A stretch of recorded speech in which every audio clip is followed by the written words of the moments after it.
The Dan Bongino Show. Get ready to hear the truth about America with your host, Dan Bongino. All right, welcome to the Dan Bongino Show. Oh, boy, do I got a show for you today. This is just a cornucopia of information coming out like a fire hose, trying to drink from it. Can't get ahead of the news cycle, but that's okay because I enjoy doing this. Producer Joe, how are you today? I'm doing well, thinking about drinking out of a fire hose and getting my cheeks blown off. You know, it's like, whoa. You will. It's going. You know, I got bit in the cheek when I was. Did you know that when I was younger? Yeah, I was in a fight with a guy named Tony, and we fell off a porch, or as we used to call it in New York, the stoop, and we hit the concrete, and he was. Yeah, and he bit me in the cheek. And if you ever see me in public, if you look on the left side of my face, right near I have like a Joker line, like the Joker who has the cut lines. Yeah. Look, you can see it if you can get around. If you get up and close and personal enough, you can see I have a big scar. That's the guy's lower jaw. He bit right through my cheek. You know, you're going to be somewhere and you're going to see somebody creeping around. You're not saying anything. It's on my left, so you can't miss it when you see it. You can see the teeth marks and the lower fangs. It's really disgusting. All right, I got a lot to get to today, including a bombshell piece by Victor Davis Hanson, but not bombshell in the information revelation kind of way. Bombshell in that it is so good and it gets so deep into why the left will just, like, there's the limitlessness of their derangement behavior. It's so good and why they're there. And I want to get into that and tie it to what's going on in the case, because there was another cool piece by Byron York yesterday about a piece of information we may all be missing. So interesting stuff. All right, today's show brought to you by Keepsake. We love Keepsake. My wife just spent a good amount of money with Keepsake. We all have great photos on our phones. That's a problem. They're all stuck in your phones, right? Birthdays, graduations, weddings. But what happens to most of them? For most of us, even the best photos never make it off our phones. And let's be honest, some photos deserve more than a Facebook post or an email. We have some really good ones on ours. Some photos should be where we can see them every day, the way you can enjoy them and should make you feel good. You see pictures of your kids, your wife. We've got some great shots here. Keepsake Frames is the easy way to frame photos from your phone in seconds, whether you're doing some home decorating or looking for a thoughtful personal gift. It's easy. Super easy. Just download the Keepsake Frames app. Upload a photo, choose a frame, done. Bingo, there you go. Every Keepsake frame is handmade in the USA from high-quality materials. They even have canvas options because Keepsake frames are shipped direct from their studio. Prices start at just $25, just $25, and shipping is always free. Keepsake Frames brings your digital photos to life without the time or cost of going to a frame shop. You know that can get expensive. You ever been there? Like, how much you frame this picture? $42,000. Okay, thanks. Have a nice day. Not at Keepsake. Start as low as $25. You can even see a detailed preview of the final product before you buy. Keepsake Frames has framed hundreds of thousands of smartphone photos, but the one that matters most is the one you're going to order. Create a custom frame print right now in under 30 seconds. Now, through August 12th, they're offering an incredible deal for our listeners. 30% off. 30%. Not 3. 30% off your first order when you use promo code Dan. Download the Keepsake Frames app and get 30% off plus free shipping when you use promo code Dan, D-A-N. That's an incredible 30% off with the Keepsake Frames app, promo code Dan. You'll love it. This is really cool. My wife just did a nice order from them. They're great on your phone, the pictures, but you got to get them live, get them in real life. You can see them all the time. Okay, Victor Davis Hanson. Piece will be in the show notes. It is one of those please reads. I can't tell you a must read. I'm not here to give orders. I am a big believer in liberty and your liberty too. You do what you want. But in the show notes today at Bongino.com, if you subscribe to my email list, which we would deeply appreciate, we will email these articles to you.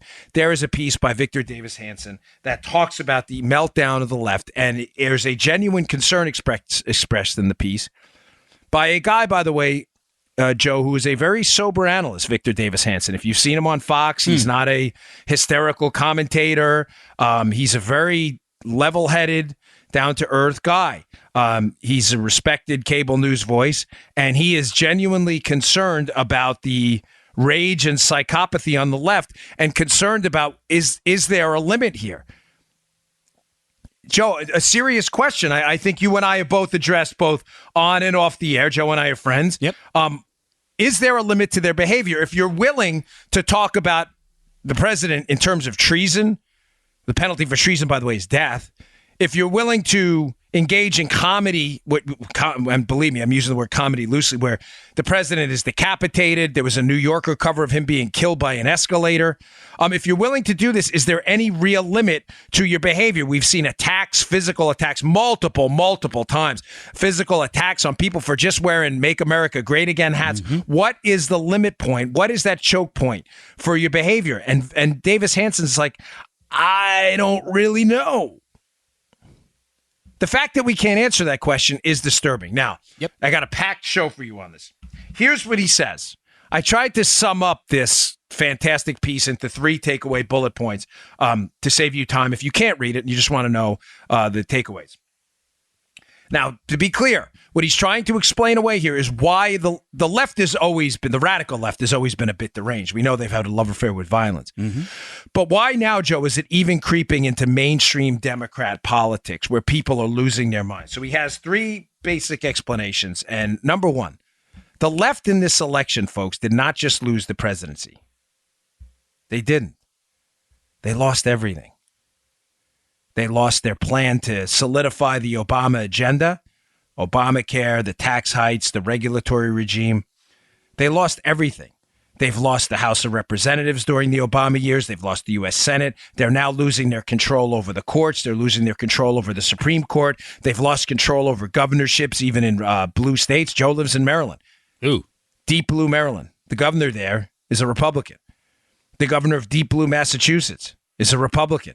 The governor of Chicago, the governor of Illinois, the mayor of Chicago is a Democrat. The governor of Illinois is a Republican. They lost everything in this election. They lost everything over the 8 years of Obama. They had hoped in this election, all of those cumulative losses. This is important, folks. All of those cumulative losses, state level seats, state level delegate seats, state Senate seats, governorships. Do you understand at the end of the Obama administration, they had placed all their hopes, Joe. If this doesn't make sense, stop me. They had placed all their hopes in this electoral win by Hillary Clinton to rescue and salvage the 8 years of Obama that, Joe, even some hardcore Democrats are starting to acknowledge was a complete failure. Yep, gotcha, Dan. We're good. You see what I'm saying? They Absolutely. At the end of it, I used to talk about a Real Clear Politics piece, that when you measure Democrat unified collective party power at the state, federal, and local level, the end of the 8 years of Obama, while unquestionably a legislative success for the Democrats at the executive level, where they implemented Obamacare, regulations, tax hikes, was, ladies and gentlemen, a cataclysmic, apocalyptic disaster everywhere else. Absolutely. Even the most hardcore of Democrats are starting to understand that now.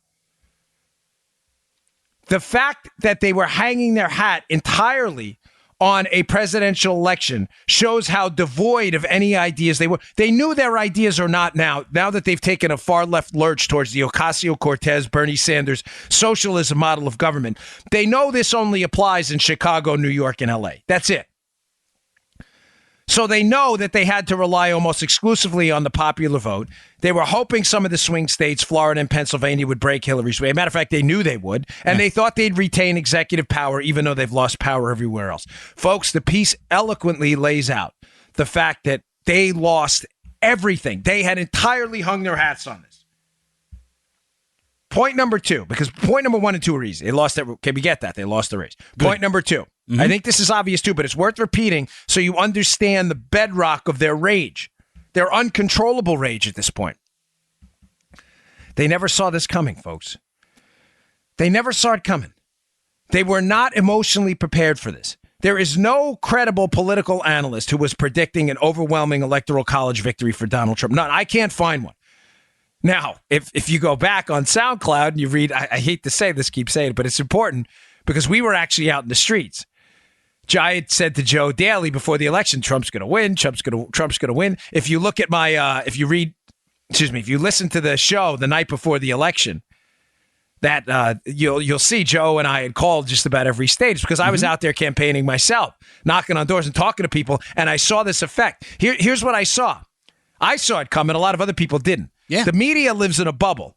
The media gaslighting narrative was that Trump was going to get smoked and it was over. They had repeated that so often amongst themselves, it seemed almost tautological, right? When I was out there, Joe, you remember me telling you this? I was running for Congress. It's an important story. And my campaign manager at the time, I was still doing my podcast, had given me walk lists of what they call like 4x4 Republican voters. Yeah, you go. Yeah. Republican voters who had voted in the last 4 general elections and the last 4 primaries. Why? Because I was running in a primary in Florida myself. And obviously, if you're running in a Republican primary in Florida, who can vote? Republicans. And who votes in primaries? Loyal Republicans. So you don't want to waste your time knocking on a lot of doors that are not, in fact, Republicans. Because they can't vote for you in a primary. Now, in a general, yes, they can if they're registered. But in a primary, you only knock on 4x4 Republican doors, okay? Right. So I get these walk lists, and I'm knocking on doors, and I'm passing all of these houses, folks, in Cape Coral. I remember this. Or someone said to me recently, Cape Coral. I was like, what? Cape Coral. I'm knocking on doors, and the way Cape Coral's set up, if you've ever been down there, is there's a bunch of canals running through the place. So you basically go down a street, and almost every street there ends in a cul-de-sac. So you have to turn around, walk back out, cross a highway, go to it's almost impossible to get a head of steam going walking because you constantly have to get back in your car. Why does that matter? Because I'm knocking on the doors, Joe, and if there's, say, 10 blocks in a cul-de-sac before I got to get back in a car, you don't want to get back in the car without knocking on every door. Right. So I'd be passing all these houses with these Trump signs, and I'd be like, wait, why aren't they on my list? So eventually I called the campaign manager. I'm like, hey, why are these homes not on my list? She's like, Dan, they don't vote. So I started knocking on the door of the Trump side. They were not on my list. And I'd say, hey, listen, I'm Dan Bongino running for Congress here. I notice you got a Trump sign out front. You plan on voting in a Republican primary? Hell yeah. Have you voted before? No, not really. Why are you voting now? Because Donald Trump. I like Trump. Folks, it was a method to our madness. Listen to the show the night before Election Day. Joe and I called every swing state, and I told that exact same story. How I'm telling you, and the reason this was not showing up in the polls, and it goes to show you the power of the D.C. narrative, Joe, is when these people were being polled by phone, when they were polled, a lot of these pollsters were polling who? Likely voters. Yeah. Joe, were these people likely voters? No. No. Because they'd never voted before. Right. They weren't, quote, likely voters. But they were likely voters. Matter of fact, they were guaranteed voters. Donald Trump had just pulled them out of the forest into the open, the electoral forest. They never saw this coming. The D.C. intelligentsia and the libs never, ever saw this coming. They have and it's almost like psychologically the effect on them is twice as damaging. It's like someone telling you, the only analogy I can think of is that you're going to win the lottery, that it's written in the bank, the thing's a fix, right? You're going to win the lotto, you're going to get $5 million. And not only do you find out that the fix isn't in, you're not getting $5 million, but it was a setup by the cops, and now you're going to jail and you're going to lose everything. Not only did you not win $5 million, you're now finished. Do you understand how psychologically more traumatic that is than just taking a fall? Yeah. It's like, you think you're going to be walked around on a feather bed pillow and someone slams you on the concrete. You're not expecting it. The Democrats were not expecting this. So number one, they lost everything. Number two, they didn't not only think they weren't going to lose everything, they thought they were going to win back the presidency and solidify the Obama agenda. Point number three, though, is critical because it's going to lead into something that happened yesterday with the Republicans and Richard Burr, the clueless senator. He's a Republican senator, by the way. This guy's another one of these swamp rats. These guys are just lost. But point number three is critical. Not only, Joe, did they lose everything, not only did they think they were going to win everything back and lose everything, so they weren't expecting it, but they thought it was the end of the GOP. This is a brilliant piece. Now, he doesn't say this exactly, so forgive me for a synopsis of it, because he's a very, very good and talented writer, and I suggest you read the piece for a full scope of his ideas, but I have an hour to get to you takeaways, and this is one of the takeaways and the key insights from the piece I think is really, really, really good that a lot of other people aren't writing about. It's not just they thought they were going to win, Joe.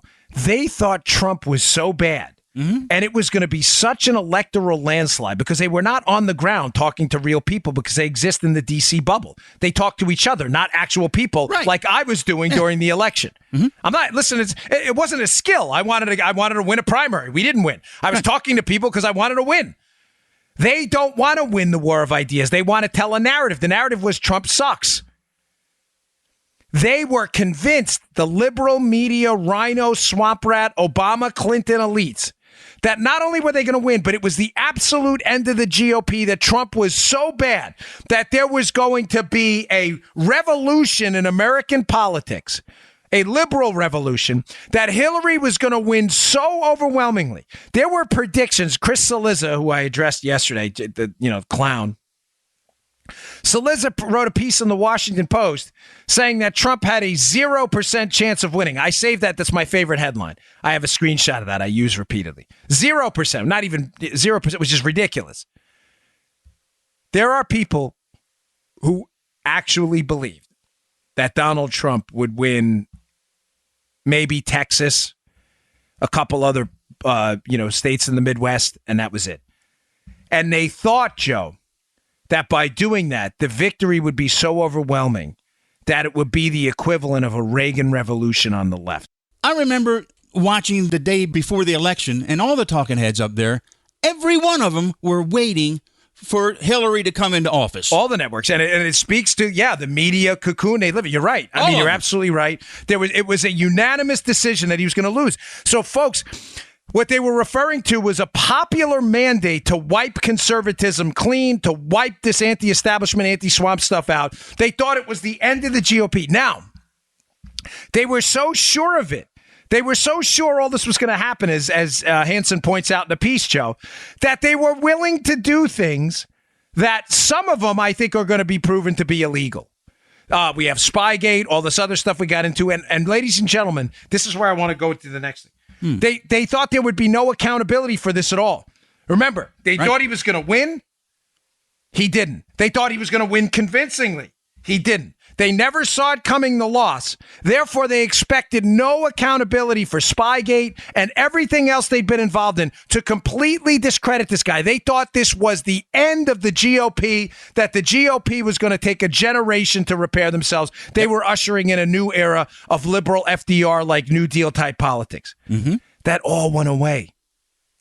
That all went away. Now their rage is they simply don't know how to respond. I described to you yesterday, I think in pretty decent detail, how the left, how they're making tactical mistakes they hadn't made in the past. You may not like the left. You may not like liberals. That's fine. I certainly don't like their ideas. But folks, I'm telling you, they're usually tactically smarter than this. They don't realize by doubling and tripling down on Russia, they are playing in to Trump. I'm telling you, Trump is laying a trap for them. He has seen the declassified information. Forgive me, by the way. Yesterday I kept saying redaction. I meant declassified, but I get lost in shows, so I get 1,000 emails on stuff. You know what I meant. But Trump has seen the declassified information. The reason he is insisting the redactions stay at this point, I'm telling you, is because the Democrats are playing into a trap. This information is a complete loser when it's unredacted for the Democrats. A loser. It is a total loser. They know it. They just can't get away from this because they're so astonished at what happened. It's like they've been knocked out in a prize fight. They get up and the referee's raising their hands to see if and they just can't do it. They can't do it. They can't get their arms back up. Now, why is this important? I wasn't going to talk about this today, but I read this piece and I thought it was great. Because the liberals are losing their minds, ladies and gentlemen. They're losing their minds, and they're now venturing into actual violence. There was a piece out yesterday, so a video piece, you may have seen it, about a liberal group attacking a guy. There was a guy in, Seattle, ripping a MAGA hat off a guy. These attacks have gotten a little bit out of hand. Yeah. Now, keep in mind, how do I say this? I want to make sure I get this out the right way. Trump and the rage machine on the left has managed to entirely flip the script on the Democrats. Democrats' narrative in the past and the liberal narrative in the past against Republicans is critical. You understand this was always that they were a bunch of, violent, fascist, deranged lunatics, racist to be afraid of, misogynist. They don't like women, minorities, none of that, that they were something to be feared. That was the narrative. What Trump has managed to do by inspiring this sense of liberal rage, which he has, I mean, it's out of control, based on those three factors. They lost everything, never saw it coming, and they thought it'd be the end of the GOP, right? He's inspired this sense of rage, which has led to actual violence, repeated violence, multiple episodes that come out daily. You can see them on Twitter. Some of these videos are horrible. Just wear a MAGA hat. You're almost guaranteed to get attacked in a liberal city now. It flips him. It flips him for real. Totally flips him. The narrative has been flipped on its head. The ubiquitous nature of cell phone cameras, video taking devices, whatever, even the iPads, whatever, the ubiquitous nature has enabled the public to get on video incidents in the past that would have been suppressed by the media. It's important.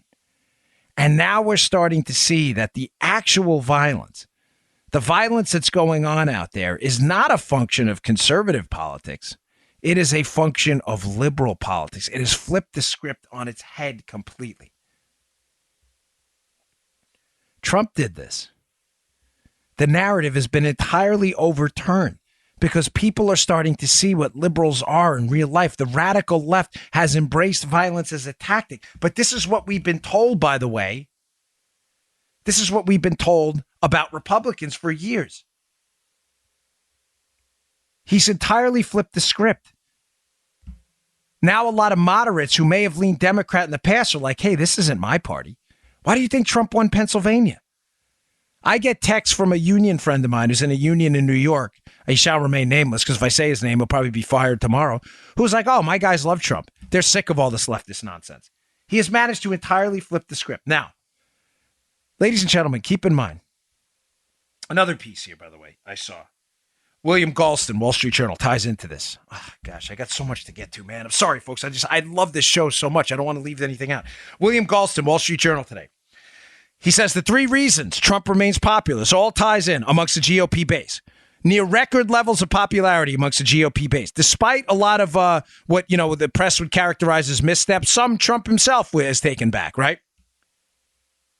Three reasons. Number one, the economy's moving.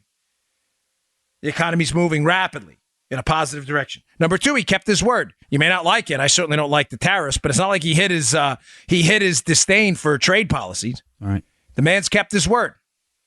But number three is important.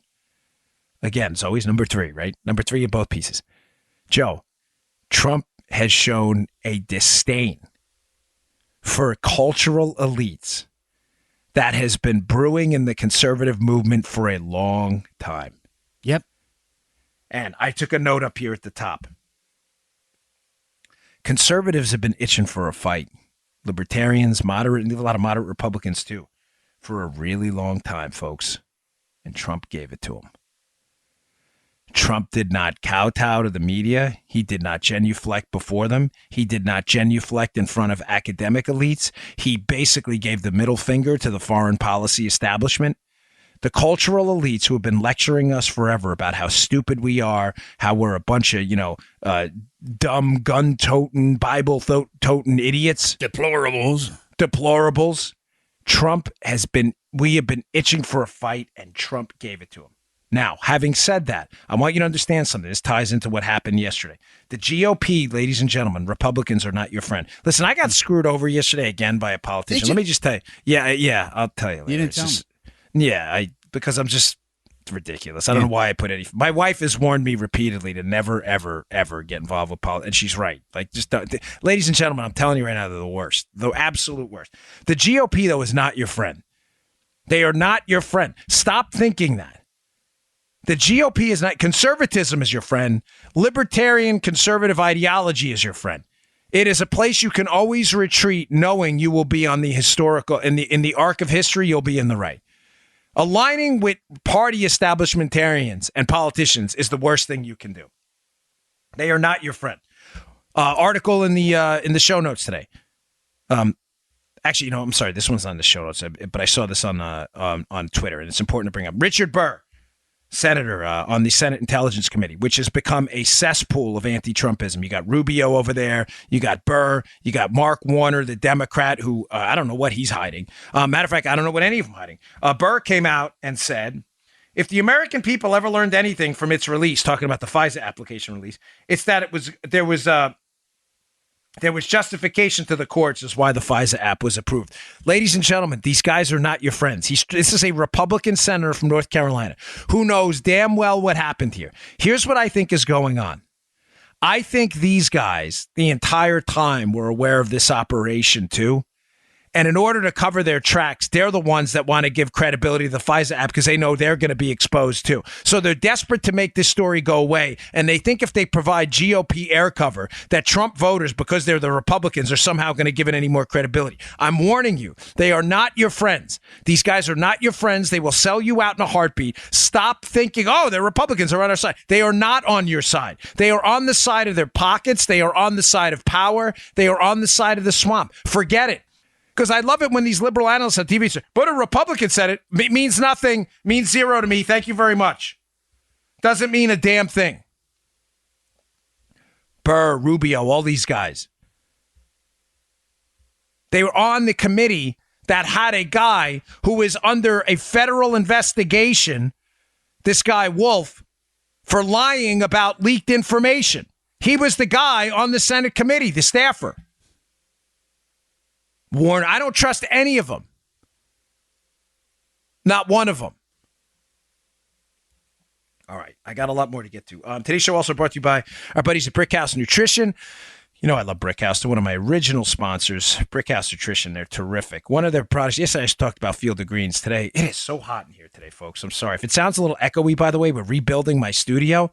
Yeah, man. We got some sophisticated stuff coming in here to get better sound quality. So if it sounds a little echoey, it's because the RLX, the sound protection, is not yet up on the wall. I have it like hanging off the desk. Also, we didn't have the fan in here. So it's about 672 degrees in here today. But honestly, it's good because it's going to warm me up before my workout. So I'm good. So they get the joints going. Get the, what is it, the synovial fluid work. Oh, the synovial fluid. Yeah, there we go. Brickhouse Nutrition, one of my original sponsors, one of their first products they put out on the market was a revolutionary creatine ATP product that will give you 2 extra gas tanks in the gym. All I can ask before you try this product, brickhousenutrition.com/Dan. That's brickhousenutrition.com/Dan. I'm so sure this product not only works, but works unbelievably well, that I'm asking you to do one of 2 things. Either take the mirror test with it. So here's what you do. The product's called Foundation. The mirror. It's not to test the strength of the mirror by dropping it. Look in the mirror. Take a mental snapshot. I like that. There you go, Joe. Take a mental snapshot of what it looks like. Your body looks like in the mirror, right? Joe. What your body looks like in a mirror. Give the stuff time to load, 5 to 7 days, right? And then take a look again. You're going to be like, whoa, this stuff is incredible. Or maybe you're not so comfortable with this mental snapshot stuff, looking at yourself in the mirror, whatever. You're an anti-narcissist. Go take a piece of paper to the gym, right? Whatever. Do a squats, your deadlifts, your chin-ups, whatever it may be. Bench press, push-ups. Take the stuff, Foundation. Give it about 5 to 7 days to load. And then go back and look at the piece of paper and write down again where you are in the exercises. It's going to, I promise you'll be better. You will. This stuff is like having 2 extra gas tanks in the gym. It will support your energy levels. You'll look better. You'll feel better. It is terrific stuff. BrickhouseNutrition.com/Dan. That's BrickhouseNutrition.com/Dan. Go check out Foundation today. Okay, so something came out. Another piece by Byron York came out yesterday, which is absolutely terrific. It is outstanding. Byron York put out a piece in the Washington Examiner. It'll be in the show notes. There's some tantalizing clues, ladies and gentlemen, tantalizing clues being dropped by the Republicans about what's going on here. Now, this is all going to be based on the 30,000-foot premise, so you're clear where I'm going to go with this, that the Democrats, yesterday I talked about the 2-step. What they're going to do is they're going to bounce back and forth between explanations and explaining away Carter Page to then explaining away Papadopoulos. And what their goal is when the media is talking about Carter Page to talk about Papadopoulos, assuming people have forgotten it. Then when the Papadopoulos stuff gets hot again, they're going to flip back to Carter Page. It's going to be the dance, the 2-step. Page, Papadopoulos, Page, Papadopoulos. There's now going to be a 3-step. The 3-step, from what I'm hearing from some good folks is the 3-step now, once they find out that the Papadopoulos story, because as I discussed on yesterday's show, our most listened to show ever, which we're staying now every day, Joe, which is thanks to you. We appreciate it. I explained yesterday is they don't want to get into who pushed the information into the Trump team orbit and the questions surrounding Joseph Mifsud, who was the initiator, I should say, of the Papadopoulos they have dirt on Hillary story. If this guy was working for Western intelligence agencies, this whole case is going to explode. It's already exploded, but it's going to explode at just nuclear levels, right? Now they're starting to realize that may be a problem too. So now there's a third track. The third track, Joe, is going to be a verification's not necessary. They're starting to creep this out there now. Remember what I told you about the Woods procedure? The Woods procedure is a procedure in the FBI and DOJ to verify information before it goes in front of the FISA court, right? The new line of attack is going to be, well, that's really not necessary, this thorough verification of all the information. Why they're going down that track, I can't give you a conclusive explanation. I can only tell you that my guess here is that they're realizing that whatever fork they take in a road, Carter Page, who was spied on with no verified information, not good. Papadopoulos, who we prosecuted despite the fact that a potential Western-connected intelligence asset pushed the information into Papadopoulos, meaning he was framed, that's not good either. They know there's no way out. So what are they going to do? Now they're going to push, well, let's go back to Carter Page, but let's say, all right, we may have made a mistake, but verification's really not necessary. We were really worried he was a terrorist or a spy, so we had to just run with it. Folks, they have nowhere to go. Now, how does this tie into the Byron York piece? Remember that there are people up in the House, Nunes and other folks in these committees. Don't forget this. There are folks, Republicans in the House and on the Senate side too, who have seen the declassified, unredacted documents about why this whole case started. They've seen that now. They haven't seen all of the DOJ or FBI records. That's where this fight is brewing. But the FISA application, they have seen most of what's in it.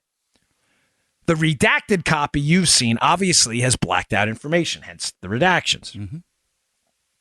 They dropped a hint yesterday. They want disclosed, Joe, and I'm quoting Byron York here, what is on pages 10 to 12 and 17 to 34 of the FISA application. He says, this is York. That is certainly a tantalizing clue dropped by the House Intel members, but it's not clear what it means. Comparing the relevant sections from the initial FISA application in October and the third renewal in June, much appears the same. But in pages 10 to 12 that the Republicans want redacted, of the third renewal, there's a slightly different headline. The Russian government's coordinated effort to influence the 2016 U.S. presidential election, plus a footnote 7 lines long that was not in the original. Folks, the Republicans know something. They have seen these redactions. Now, based on some research, I can't tell you because I've not seen the unredacted copy of the document. I can only tell you based on research surrounding the case and some information I've been working hard to develop that it may disclose, those footnotes may disclose some connections for information streams, again, that were not related to formal intelligence channels.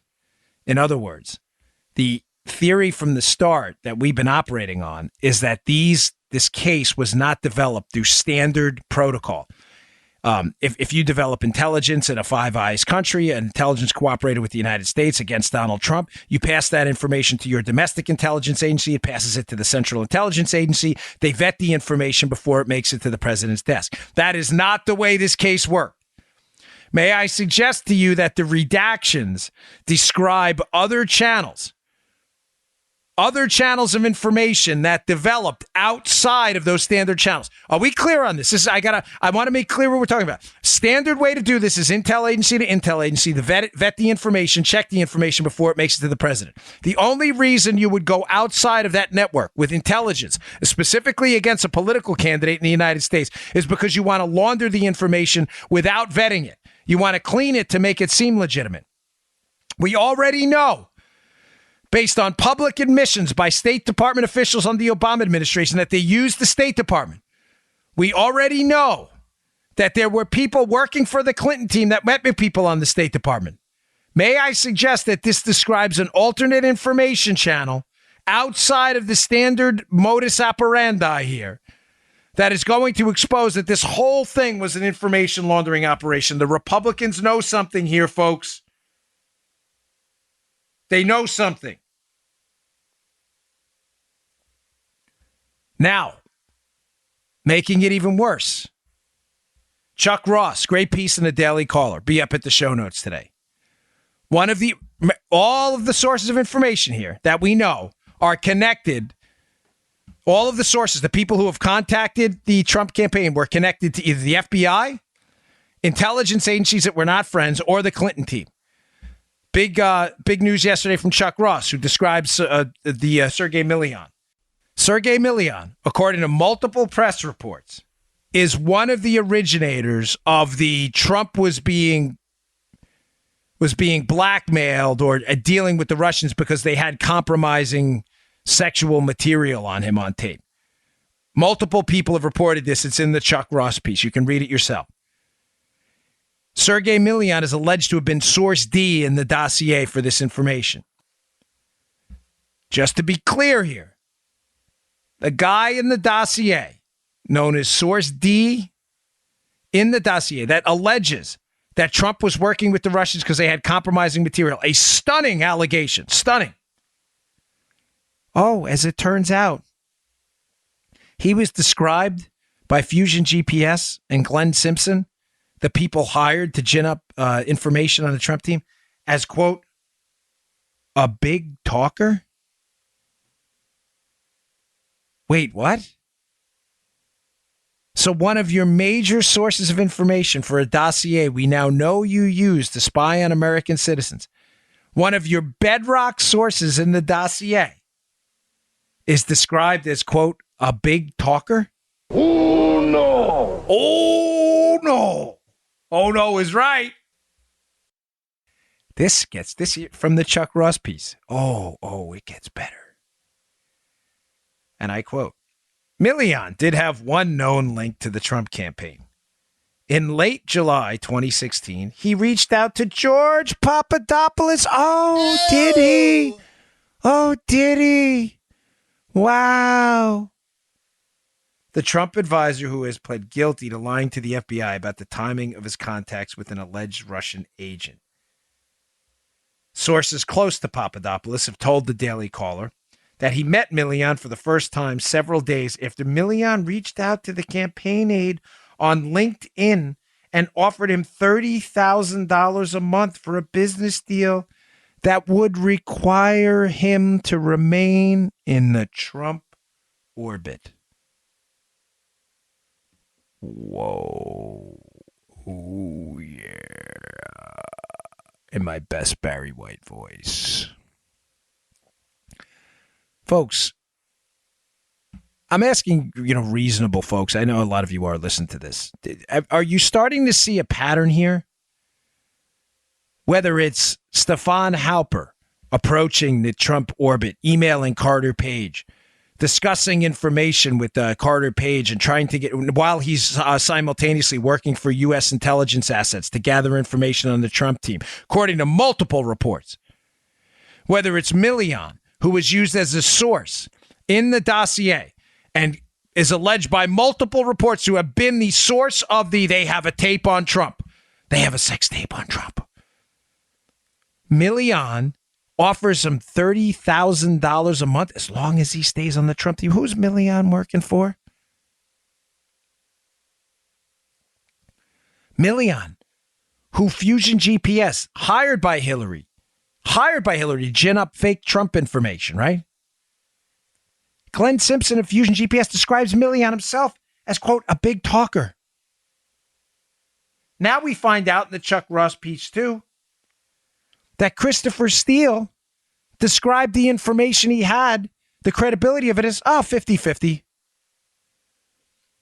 Folks, do the hidden footnotes and the redactions in the FISA application, are they starting to make sense? The Democrats are locked in a corner.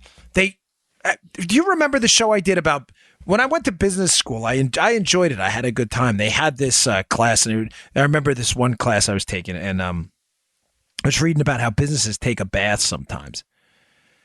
How when you have a bunch of negative news in one quarterly filing, you just put it out all at once. Just get it. Take a bath. Get it all out. Let the stock price take a hit. We'll move on. Democrats, you got to take a bath. You have got to take a bath. There is nowhere. I'm not talking about your hygiene. You have got to take a bath on this issue. You are caught. You are cold busted. You organized an operation to spy on what I believe to be a not guilty, I'm not saying innocent, a not guilty American citizen. You set up another one in Papadopoulos, multiple approaches to this guy by anyone and their mother, trying to get this guy to talk about dirt on Hillary. You then arrested and prosecuted him for false statements to the FBI after you set him up. Take a bath. These redactions, when they are declassified and unredacted, are not going to help you. Guys, ladies, if they were, why would the Republicans up on the Hill who've seen them be asking them to be unredacted? Guys, does this make any sense? Friends, supporters, liberals, anyone listening, does that make any sense to you? The argument that the liberals are putting out there because they refuse to take a bath on their new embrace of police state tyranny, the argument they're putting out there that we will be saved by the redactions, which when they're unredacted are going to show we had all this information, we should have been spying on Carter Page. Do you really believe that, given the fact that the people calling for the document to be unredacted are Republicans? Not only are they calling, Joe, for unredactions and declassification, they're citing specific sections of the document. What does that tell you if you have even a modicum, a scintilla of common sense?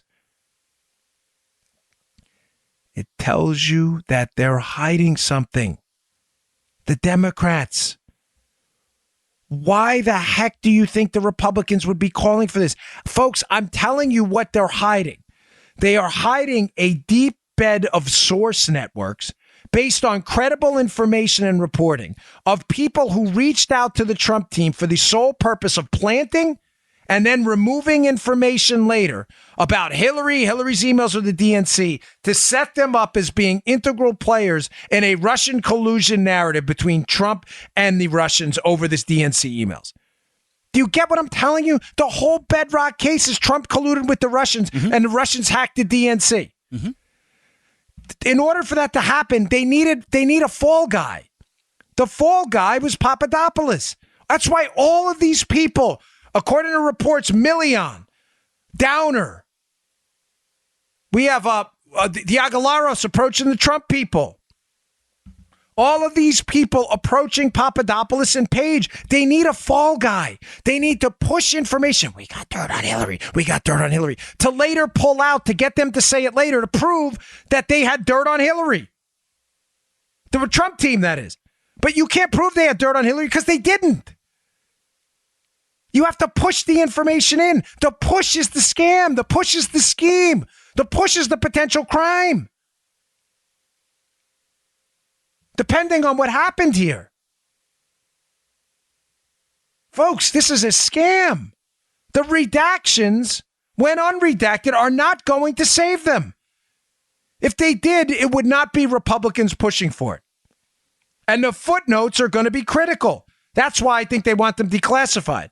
Because it's the footnotes in the document where we've seen from reading the FISA application and the renewals, Joe, it's the footnotes where they try to bury information. In other words, instead of putting in the FISA application that this information was paid for by the Hillary Clinton campaign to attack Donald Trump, they put in a footnote, source one paid a law firm against candidate one and candidate two. And why not just say Hillary's team did it? Oh, we didn't know. That you see how it goes back to step 3 now?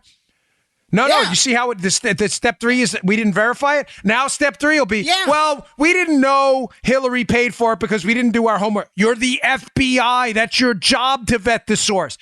Go back to step 3. Oh, it's not really our job. We're okay. You see the 3-step now? The 2-step, the 3-step, the 2-step, the 3-step. The narrative's going to change every day because they have nowhere to go. They're in the corner. They're taking body blows, and they don't know they can't get out. They cannot get out. There will be no saving you. Liberals married to this collusion thing. There is no saving you. Eventually, the truth is going to come out in total. And when it comes out, it is going to be even worse than it is now. It is this. Listen to me. This is never going to get better for you. Ever. Ever. You are finished. I spend all my time on this case lately and most of the show because you are totally finished.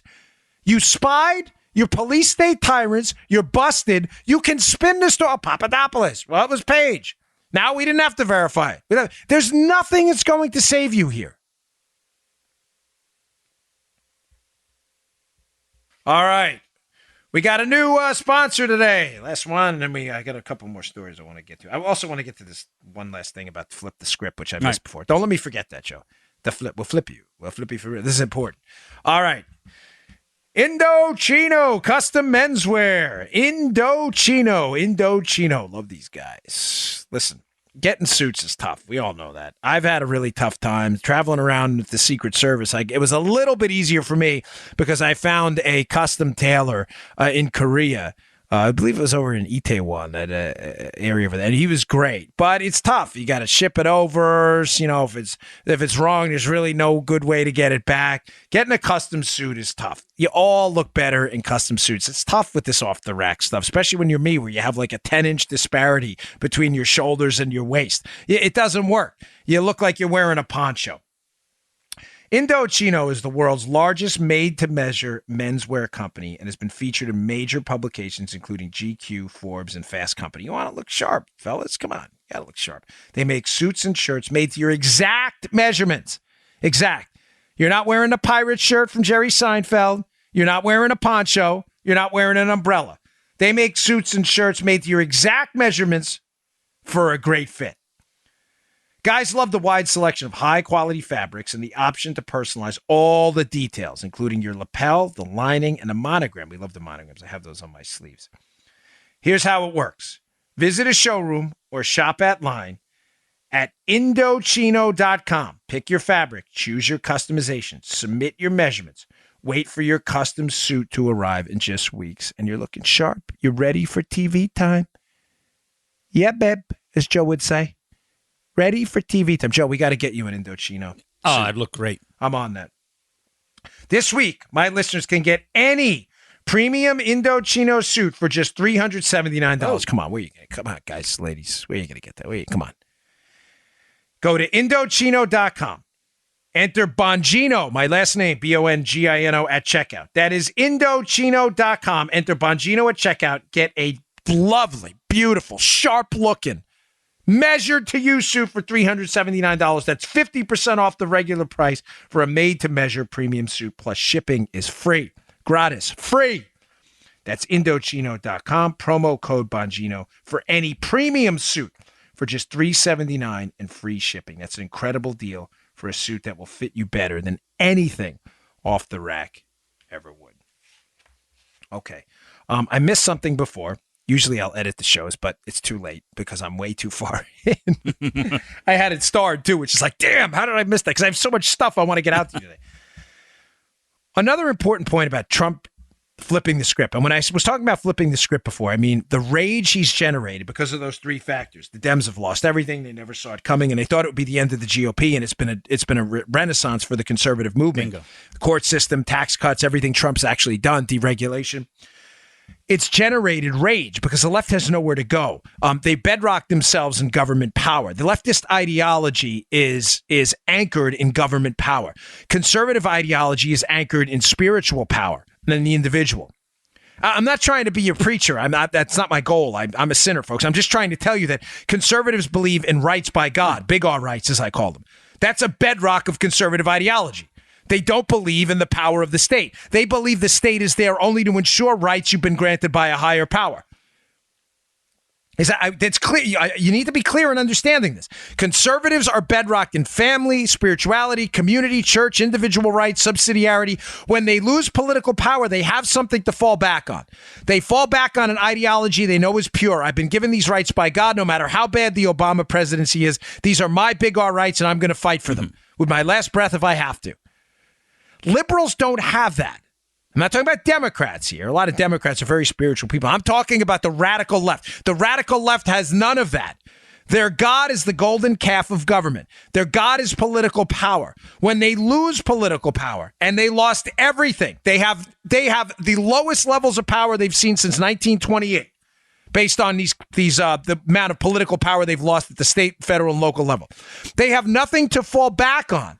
There's no pillow when they hit the floor. They hit the concrete, and their rage is that they get up, damn it, screaming and yelling that they stubbed their toe. This rage is an extinction burst because they have nothing. There's nothing there. There's nothing left to fight for. They've lost everything. They see Donald Trump's approval ratings not going down. They see Republican approval of Obama at Trump at historic levels. Republican disapproval of Democrat policies at historic levels. They have nowhere to go. So it results in this rage, and this rage is manifesting itself in real world violence. Why does this matter? Because, folks, I've done a lot of homework on. You may wonder. I know a lot of you maybe you've seen me on TV or cable, or you watch my NRA TV show. And maybe the halo effect kicks in. I don't know if it's because of my square jaw or my 235 pounds. I don't know. A lot of people are surprised that I don't know why, but I get a lot of emails on this. It's the only reason I bring this up. But I see some surprise when I read their emails that I am a firm, staunch, near almost absolute believer in nonviolence. I don't know why that surprises people, but it does. And Joe, I'm only basing this on a voluminous amount of emails I get on this topic. Some people are actually mad at me. They think, well, we got to fight back. No, we should always defend ourselves. God forbid someone attacks you. But I am an absolute believer in nonviolence. And again, I don't know why that surprises people, but I think I owe you an explanation. I want to show you why this is backfiring on the left. The radical left is now embracing violence as a tactic. When you actually research, Joe, the political effectiveness of violent versus nonviolent movements, and by the way, I obviously there's a moral and ethical component to it that I've already discussed on other shows. I'm just leaving that out now. It's there, but I don't, I'm not, this isn't going to be a preachy show. From a pure tactical perspective, I'm trying to tell you why the left's embrace of violence can't possibly win. That's where we're going with this. When you actually do your homework on this, you see you have a far greater chance of succeeding in long-lasting political change by embracing nonviolence as a movement. The evidence is crystal clear, folks, and there's a number of different hypotheses out there as to why this is. But the two that creep up in a lot of the research on this is, number one, is an obvious one. People have a natural fear of violence. We're not dogs. Dogs are great. They'll attack you. They have no fear. A dog attacks you and you're the owner. A dog will go at a bear. No problem at all. Human beings are sentient, I think, therefore I am beings. And they can think out the consequences of their actions. And there's a natural fear of violence because they understand that if I do this, then. Dogs don't say that. Do you understand that? This is important. This is not a dumb point here I'm trying to make just for this.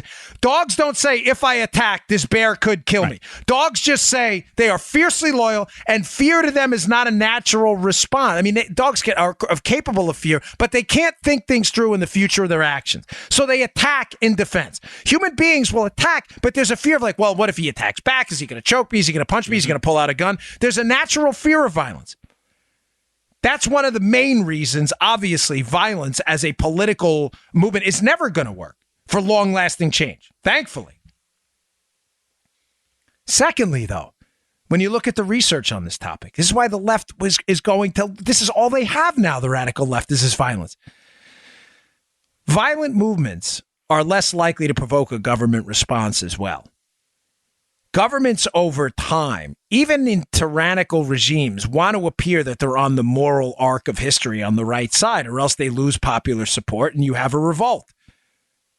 Violent political action tends to provoke a violent government response as well, which even people, work for are not comfortable with that. People are not, thankfully, naturally comfortable with violence.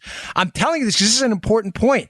And when Victor Davis Hanson brings up in his piece today that there's no natural limit to the rage on the left, and I'm telling you they've been actively now. There are multiple incidents of violence. This is a big, big loser for them. People have a natural fear of violence. Violence will provoke a government response of violence. This will not work. This is not a sustainable political movement for them. And I left that out before. Folks, I hate talking about this stuff, school, because it makes you sound like you're trying to sound smarter than everyone. I'm not. When I was in my graduate program for neuropsychology and behavioral learning, I became almost enthralled with the inner workings of the human mind. And when I read things like this, which are sometimes sociological, sometimes psychological, I'm fascinated by it. Okay, violent movements don't work generally. Well, why? Why? What's the reason? And it's easily explainable when you do just a cursory analysis of it. The left has resorted to a tactic that can't possibly work and is not sustainable over time. And it's even worse now that they can be exposed on cell phones. Cell phones and cell phone video. Right. Remember, in the past, it could have been hidden. Yeah. It can't be hidden now. Middle-class America, suburbia, is never going to be comfortable with people attacking people for wearing a hat and beating the snot out of them. They're not. If you think this is a sustainable political movement, you're out of your mind. Okay. Couple more things here. New York. Gosh, I was born in New York, and I love the people in New York, but what is going on in New York? My gosh, the place is out of control, Joe. Story in the Daily News, New York Daily News, far left rag, but worth putting in. Why they reported on this, I'm astonished. They usually, try to do better air cover for Democrats. It'll be in the show notes today. Andrew Cuomo, the governor, is pardoned. He has these conditional pardons so people can vote again, which he's been issuing. Joe, some of them are brutal sex offenders and sexual predators. This is not a joke. No. There's nothing more to add other than how, again, the effort to, quote, own the cons, own the conservatives, has led the left to move so far away from reason in the middle of the political aisle into not just radicalism, but radical radicalism, that this is the kind of stuff now they're actually on the record doing. Conditional pardons for sexual predators. Read the piece. It's in the Daily News. It's a far left rag. Another piece about New York. Again, because I love New York. I grew up there, and it's just sad to see what's happened there. Even relatively conservative places formerly in New York, like Queens and Staten Island, are even seeing Democrats take over. There's an article in Barron's. It was sent to me by a listener. Thank you. I read a lot of the stuff you send my way. Do me a favor, though. If you send me an article, describe what it is, just a sentence or so, because sometimes people send me links. Read this, and what does that mean? I mean, read it. Just give me a sentence on why it's interesting. I'm more apt to pick it up for the show. Not to be picky, but I get probably 500 emails a day. I want to, I try to get to a little context. Yeah, a little context. Thanks, Joe. Yeah, thank you, Joe.